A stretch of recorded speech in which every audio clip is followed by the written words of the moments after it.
Have you ever actually stopped to think about what happens when you type a web address into your browser and hit enter? We casually talk about saving things to the cloud or just connecting to the web. But honestly, those abstractions hide a fascinating, highly physical reality. So, where does the internet actually live? Today, we're going to whiteboard out the exact mechanics of the global internet. Welcome to This Explainer. Today, we are totally stripping away the magic and the metaphors to look at the actual plumbing of our digital world. We're going to look at the physical wires, the business deals, the protocols that keep the whole thing running, and some pretty surprising vulnerabilities threatening to take it all down. And as always, just a quick reminder that burned-in subtitles are available for accessibility. So, here is our roadmap for today. First, the physical internet infrastructure. Second, the business of connectivity. Third, the logical network architecture. And finally, modern security challenges. Section 1, the physical internet infrastructure, or the tangible web. Okay, get ready for a staggering statistic. 99% of intercontinental data traffic does not travel through satellites up in space. Nope. It actually travels through 1.39 million kilometers of physical, subsea fiber optic cables laid right across the ocean floor. The sheer scale of this is just hard to wrap your head around. Every single email, every streaming movie, every trillion-dollar financial transaction is traveling across actual physical wires sitting at the bottom of the sea. So what do these cables actually look like down there? Well, they are remarkably complex, but often no thicker than a standard garden hose. At the very center is an ultra-pure silica glass core, where data travels as light. It uses something called dense wavelength division multiplexing, which is basically a fancy way of saying they shoot different colors of laser light down the same tiny fiber at the exact same time. And this core is surrounded by intense protective layers: petroleum jelly, polycarbonate housing, steel wire reinforcement, the whole shebang. And because the light signal weakens as it travels, copper or aluminum tubing carries electricity to power boosters spaced out every 50 miles. That ensures the signal actually survives the transoceanic journey.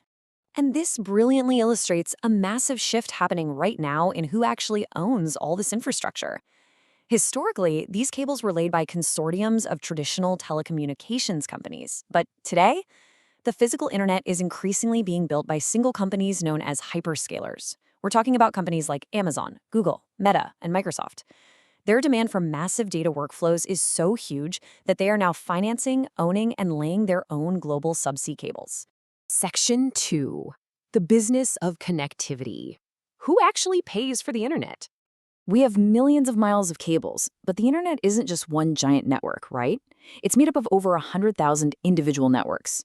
And since connecting them all directly is literally impossible, a cascading hierarchy emerged. At the top, you have Tier 1 networks. These are massive global backbones that don't pay anyone for access. They just connect directly with each other. Below them are Tier 2 networks. These have strong regional presence, but they actually have to buy upstream access to reach the rest of the globe. And finally, Tier 3 networks, often called eyeball networks. These are your local internet service providers that connect you, the end user, and they pay the larger networks to reach the broader internet. So, the crucial point here is understanding how these networks interact, and it really boils down to two main business agreements: transit and peering. Think of it like a highway system. Transit is like paying a toll. A smaller network literally pays a larger network to carry its data globally.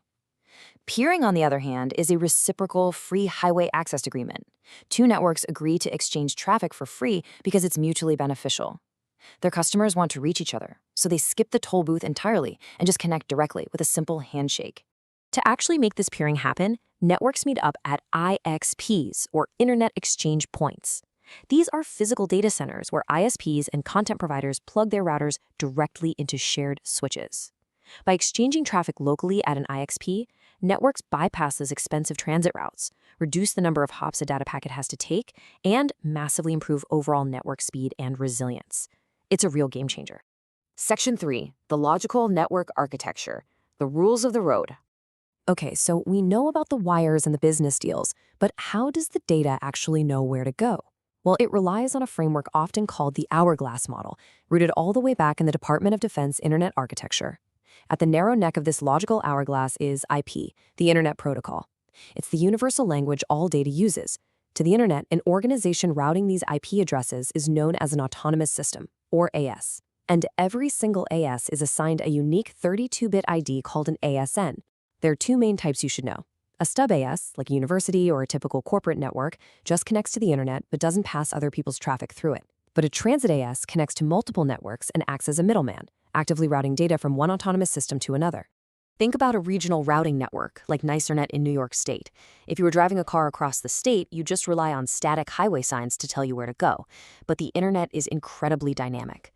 Connections go down, traffic spikes out of nowhere, routes change by the millisecond.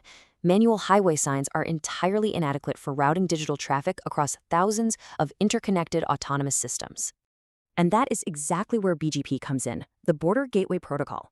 This is the critical glue, or really the nervous system of the internet. BGP is the automated protocol that autonomous systems use to announce which IP addresses they own and what paths they can take. When you request a web page, BGP is the algorithm operating in the background, instantly calculating the absolute best, most efficient path for your data packet to travel across the globe to reach its destination. It literally is a masterpiece of dynamic engineering. Section 4. Modern Security Challenges. Pirates and Hazards. So we have this massive, complex machine of cables and BGP routing, but here is the alarming climax to all of this. It is highly vulnerable. The threats to this infrastructure are incredibly varied. First, mundane accidents are actually the most common. Ship anchors and fishing trawlers regularly snag and snap these ultra-thin cables. Second, we have severe geographic choke points. For instance, the Red Sea is a narrow corridor where multiple high-capacity cables converge, meaning just one incident there can cause cascading global outages. Third, we are seeing rising concerns over deliberate state sabotage by various geopolitical actors targeting these physical links.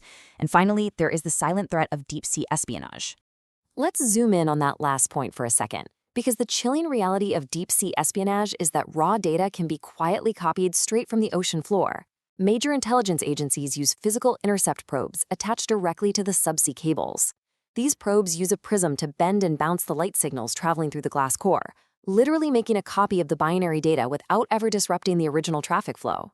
The data just keeps moving, and the target never even knows they've been tapped. It sounds like a movie, but it happens. But hey, the physical layer isn't the only vulnerability. The logical layer is exposed too. BGP, for all its absolute brilliance, was designed for a smaller, high-trust network back in the day, and fundamentally lacks built-in security. It cannot independently verify if a route advertisement is legitimate or spoofed. So, in a BGP hijacking attack, an attacker misconfigures a router to falsely claim that they are the best path to a certain IP address. BGP blindly accepts and spreads the spoofed route globally, causing massive amounts of legitimate traffic to be misdirected, intercepted, or simply dropped into a black hole. So we've moved from the microscopic glass fibers at the bottom of the ocean to the corporate negotiations that link them, right up to the logical protocols routing our data through a fragile, threatened landscape. Which leaves us with a final provocative thought. If the internet isn't some ethereal cloud, but rather a massive, highly vulnerable physical machine spanning the globe, who is actually guarding the wires? The next time you look at your Wi-Fi router, I hope you have a newfound appreciation for the incredible, fragile infrastructure sitting right behind it. Thanks for joining me on this explainer.